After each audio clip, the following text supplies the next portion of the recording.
سلامات. علم النفس بيقولك إن الإنسان مش بيعيش صورته الواقعية عن نفسه، هو بيعيش الصورة اللي هو راسمها عن نفسه في خياله جواه. يعني صورتك الحقيقية انت مش عايشها، انت عايش الصورة اللي جوه خيالك. يعني مثلا زي الستات اللي بيعملوا عمليات تجميل، تفضل تنفخ هنا وتشفط من هنا وتشد دي وتحط دي، في النهاية هي مقتنعة انها وحشة مهما عملت ومهما بقى شكلها حلو قدام الناس ودي صورتها الواقعية، هي في النهاية شايفة نفسها وحشة. وده معناه ان التغيير الخارجي ده عبارة عن تجميل، لكن التغيير الداخلي هو التحويل. وانت في النهاية بتعيش الصورة اللي جواك مش الصورة اللي الناس شايفينها عنك. تعالوا احكي لكم حكاية يعني بس في الجون، حكاية حلوة قوي.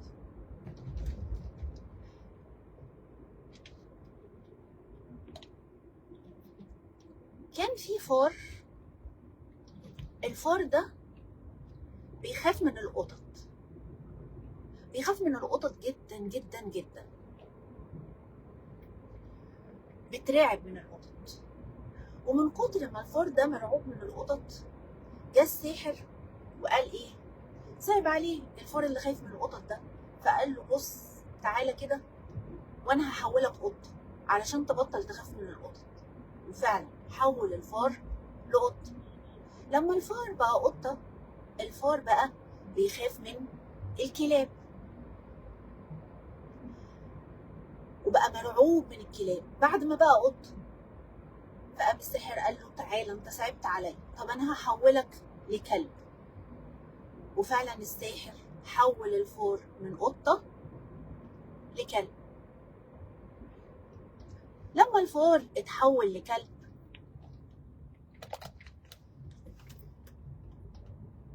بقى بيخاف من النمور ويستخبى ويترعب من النمور.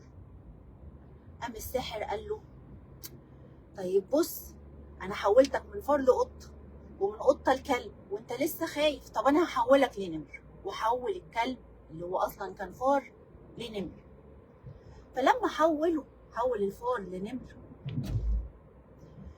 النمر بقى بيخاف من الصيادين وبيترعب ويستخبى ويجري منهار من الصيادين. فقام الساحر قال له بص انا حولتك من فار لقطه ومن قطه لكلب ومن كلب لنمر وانت لسه بتخاف. المشكله مش في شكلك ولا في ان انت شكلك فار او ان انت شكلك نمر، المشكله في قلبك. قلبك هو اللي خايف، قلبك هو اللي قلب فار، قلبك هو اللي جواه الخوف. مهما غيرت شكلك، مهما خليتك نمر في شكلك وقلبك لسه قلب فار، مفيش حاجة هتتغير. وقام مرجع الفار لفار تاني، يعني رجعه من نمر لفار تاني، وقال له انت لازم تتغير من جوه، لازم قلبك هو اللي يبقى قلب نمر. وطول ما انت قلبك قلب فار، مهما عملت فيك ومهما حولتك وكبرتك وقويتك من بره هتفضل خايف. وده اللي بيحصل في حياتنا بالظبط. في ناس ممكن يبقى وزير، سفير، قوي، كل حاجة، غني، كل حاجة موجودة، ويبقى خايف ويبقى مرعوب ويبقى مش مستريح مع نفسه، لأنه صورته اللي بره مش زي صورته اللي جوه عن نفسه. الإنسان بيشوف صورته اللي جواه. هو شايف نفسه إيه؟ شايف نفسه فار ولا شايف نفسه نمر؟ كمان الخوف بيتخزن جوه مخ الإنسان في حاجة اسمها اللوزة. مهما كان الإنسان ده قوي يعني مش قوي، مهما كان الإنسان ده مركزه عالي واتغيرت كل حياته وغير شكله وبقى شكله نمر وبقى وزير وبقى في مركز كبير وبقت معاه فلوس كتير، كل الحاجات بقت تمام، فأي موقف ضاغط في حياته هيرجع بسرعة يتحول من القوة اللي هو كان فيها دي للخوف، لأن الخوف متخزن جوه عقله. ولو الإنسان ما فرغش مشاعر الخوف اللي جواه دي أول بأول، هيفضل الخوف ده متخزن جواه وهيطلع في أوقات هو مش حاسبها، مهما كان متوقع إن هو غير الخوف ده أو يعني مش شايفه دلوقتي.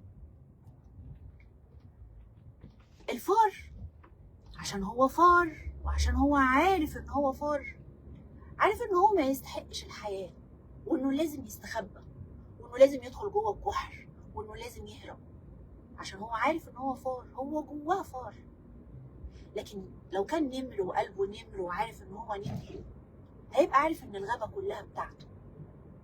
يعني الفار لو عاش في أكبر غابة في الدنيا هيبقى ستيل فار، وهيبقى عايش في مشاعر الفار وخايف نفس مخاوف الفار، رغم إنه عايش في غابة كبيرة كلها بتاعته، لكن هو من جواه فار. لكن النمر لو عاش في أصغر أوضة هيبقى عايش نمر، لأنه هو جواه إحساسه بنفسه إنه هو نمر.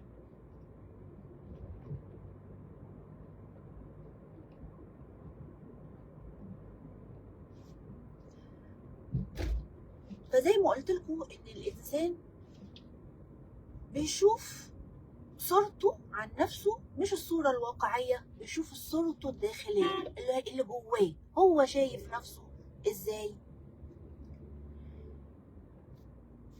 سواء فار بقى أو نمر أو أيا كان أو أيا كنتي، لازم تبقى عارف إنك مادامك إنسان وربنا خلقك في الدنيا، إنك ليك حق، إنك